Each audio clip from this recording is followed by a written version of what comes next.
Word जो दा या दी, इसमें हम लिखने में तो चूंकि एक है तो हम कभी इसको दा बोल देते हैं, कभी दी बोल देते हैं। पुराना एक जोक सुना था, किसी टीचर ने से पूछा था किसी स्टूडेंट ने कि सर ये दा लगाएं या दी लगाएं, तो उन्होंने बताया था पुत्र जिथे दा लग जावे उथे दा ला लो, ना लगे तो फिर दी ला लो। ये एक पुराना जोक है, लेकिन इसका एक प्रॉपर रूल है, फॉलो द रूल, और आप भी करेक्ट अंग्रेजी बोलीजिए।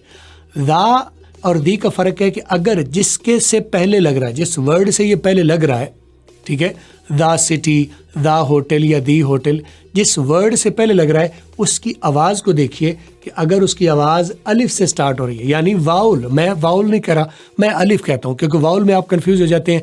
आप फिर ए ई आई ओ यू को सबको वाउल बनाते हैं, तो यू अम्ब्रेला तो वाउल है, यू यूनियन वाउल नहीं है, तो मैं वो वाउल के चक्कर में नहीं ले जा रहा, मैं आपको साउंड बता रहा हूँ, अलिफ साउंड, अलिफ, आ ई ओ ऊ कोई भी।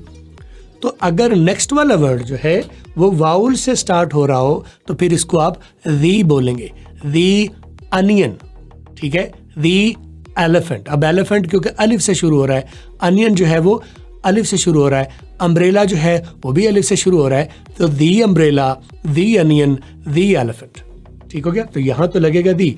अगर नेक्स्ट वाला वर्ड वो अलिफ से शुरू नहीं हो रहा, राइट, द मानचेस्टर, मानचेस्टर जो है वो मीम से शुरू हो रहा है, लाहौर है तो लाहौर लाम से शुरू हो रहा है, दा लाहौर, दी लाहौर नहीं करेंगे, दा लाहौर करेंगे, the elephant, the umbrella, the onion, the Lahore, the Manchester, the football team. The the का फ़र्क पता चल गया। ये तो हो गया स्टैंडर्ड रूल, लेकिन कई मरतबा आप अपनी बात पर जोर देना चाहते हैं, ठीक है, तो आप अगर अम्ब्रेला के ऊपर जोर देना चाहते हैं तो फिर रूल को उलट देंगे। तो दी अम्ब्रेला वैसे तो नॉर्मली बोला जाएगा, तो बना जाएगा, अब जोर देने की वजह से आप इसे करेंगे द अम्ब्रेला, राइट। रूल भी टूट गया, वो कलेक्शन भी टूट गया, फ्लो भी टूट गया, लेकिन स्ट्रेस उसके ऊपर। द लाहौर बोल रहे थे पहले, तो अगर आप जोर देना तो लाहौर ही, ठीक है, तो फिर दी लाहौर।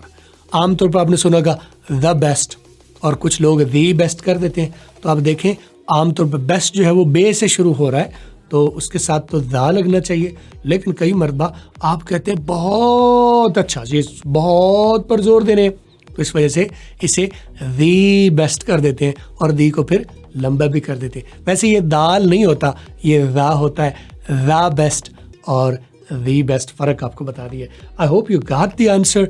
आप पहले कैसे बोल रहे थे, क्या सही बोल रहे थे, दा या दा या दाल या दा, ये फ़र्क आपको पता था कि नहीं पता था, या दी और दा का इस्तेमाल सही कर रहे थे या आज से आपने ठीक कर लिया, मुझे आप बताइए कमेंट्स में।